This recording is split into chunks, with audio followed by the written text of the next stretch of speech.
Kerajaan Islam dan Dakwah Sabah Ibdas Keningau sedia menjadi pusat penyedia latihan industri halal seiring dengan agenda Kerajaan Sabah untuk membangunkan industri berkenaan di negeri ini. Timbalan Menteri di Jabatan Perdana Menteri Hal Ehwal Agama Dato' Ahmad Marzuq Syari ketika lawatan kerja ke institut berkenaan berkata peranan sedia dimainkan Ibdas itu bertepatan dengan fokus kerajaan negeri mewujudkan MUIS Halal Hub untuk mengangkat produk halal sebagai input dan output ekonomi. Pihak Ibdas ini bersedia untuk menjadi pembantu dan juga menyediakan tenaga mahir dan juga menjadi feeder kepada keperluan bagi memastikan ekosistem halal yang dilaksanakan oleh MUIS itu akan benar-benar berjalan.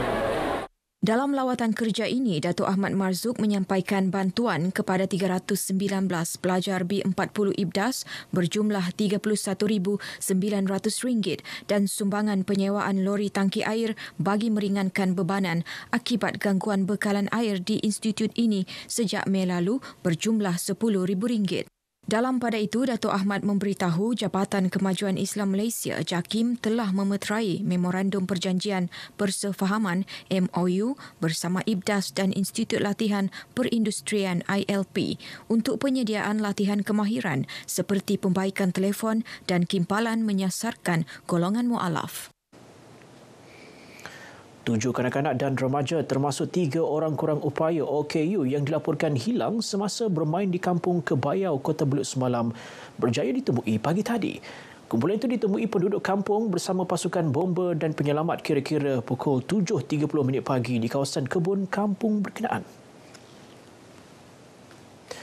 Menurut kenyataan Pusat Gerakan Operasi PGO Jabatan Bomba dan Penyelamat Malaysia JBPM Sabah, mereka yang ditemui ialah Freddy Kerinsok, 15 tahun, Arni Kerinsok, 13 tahun, Alistair Kerinsok, 9 tahun, Royce Kerinsok, 3 tahun, Macklon Detin, 12 tahun, Elson Evan Lee Willy, 11 tahun dan Elsie Jacter, 5 tahun. Mangsa ditemui tidak lama selepas operasi mencari dan menyelamat SAR hari kedua dimulakan pukul 7.16 pagi. Kesemuanya dalam keadaan selamat dan diserahkan kepada pihak ambulans untuk menerima rawatan lanjut. Operasi ditamatkan pukul 9.30 pagi. Dalam kejadian semalam, satu laporan diterima melalui talian Balai Bomba Kota Belud kira-kira 10.49 malam mengenai kehilangan sekumpulan kanak-kanak dan remaja di kampung tersebut. Pelajar lepasan sekolah diajar memanfaat sepenuhnya program ditawarkan institusi pengajian di bawah Majlis Amanah Rakyat MARA. Pengurusinya, Dato' Seri Panglima Azizah Muhammad Dun berkata, MARA mempunyai ekosistem pengajian yang menyeluruh dan disesuaikan mengikut kehendak semasa. Antara institusi pendidikan di bawah MARA ialah Kolej Profesional MARA KPM, Kolej Politek MARA dan Universiti Teknologi MARA UiTM. Mereka yang mencapai kejayaan sekurang-kurangnya 7A ke atas itu supaya mengikuti program-program yang telah disediakan oleh MARA. Program-program seperti Young Talent Program, YTP, yang mana ini jika mereka terpilih, mereka boleh, ada di antara mereka boleh melanjutkan pelajaran ke luar negara. Ada di antara mereka yang boleh masuk ke universiti tempatan tapi ditaja oleh MARA keseluruhannya. Beliau berkata demikian ketika penyampaian Anugerah Pelajar Cemerlang Sijil Pelajaran Malaysia SPM 2021 dan apresiasi Sahabat Pendidik Parlimen Beaufort di Beaufort. Dalam majlis ini, Datuk Azizah yang juga ahli Parlimen Beaufort menyampaikan Anugerah Cemerlang SPM kepada 23 pelajar. Turut disampaikan anugerah sekolah terbaik kepada SMK Beaufort 2 dan SMK St. Peter Bundu Kuala Penyu serta anugerah kepada 5 sahabat pendidik yang membantu memartabatkan pendidikan di parlimen ini. Kerana rasa sayang dan cinta pada kucing, sekumpulan pencinta haiwan manja ini tampil menganjurkan Fun Cat Show di Sipitang. Usaha dilaksana bagi meningkatkan kesedaran orang awam agar tidak membuang kucing maupun mengabaikan penjagaan haiwan kesayangan ramai ini. Ikuti perkongsian wartawan Serina Olivia Chong sempena Hari Kucing Sedunia yang disambut pada setiap 8 Ogos.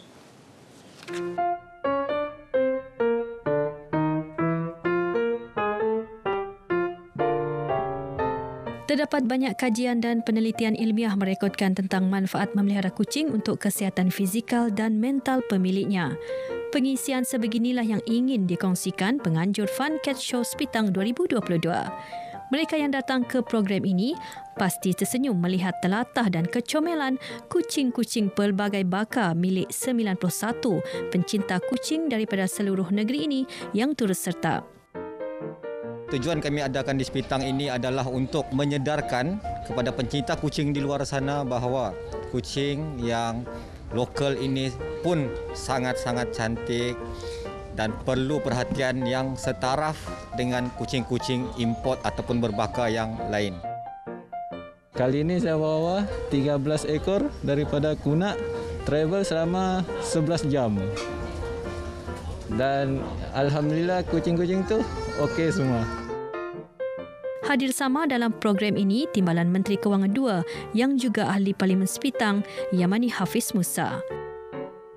Program ini bukan sahaja untuk mempamerkan kucing yang kita kata yang paling baik dari segi grooming, tapi baik juga kriteria-kriteria lain juga penting dari segi kesihatan, dari segi penjagaan, dari segi karakter kucing, aktifnya kucing dan sebagainya. Dan ini adalah satu program yang sangat baik untuk masyarakat melihat terutama sekali mereka yang mencintai binatang. Turut diadakan perkongsian mengenai penjagaan kucing daripada pakar yang diundang. Bagi pencinta kucing, khususnya mereka yang memelihara haiwan comel ini, teruskan menjadi hero kepada kucing anda. Selamat Hari Kucing Sedunia. Jagalah kucing anda, jangan biarkan kucing anda, sayangi kucing anda. Jagalah kucing anda seperti ahli keluarga, berilah mereka kasih sayang yang selayak-layaknya. Sayangilah kucing anda. Selamat Hari Kucing Sedunia 2022. Sayangi kucing anda, jangan buang kucing anda. Selamat Hari Kucing Sedunia 2022. Serina Olivia Chong, RTM.